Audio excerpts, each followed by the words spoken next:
You ask Tiger to solve. This deals with linear equations with one unknown. The final result is k equals 4. Let's solve it step by step. Simplify the expression.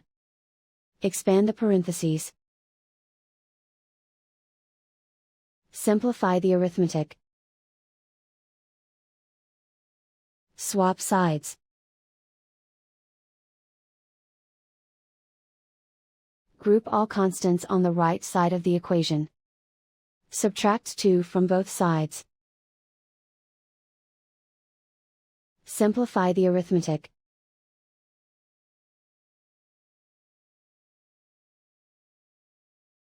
Isolate the k.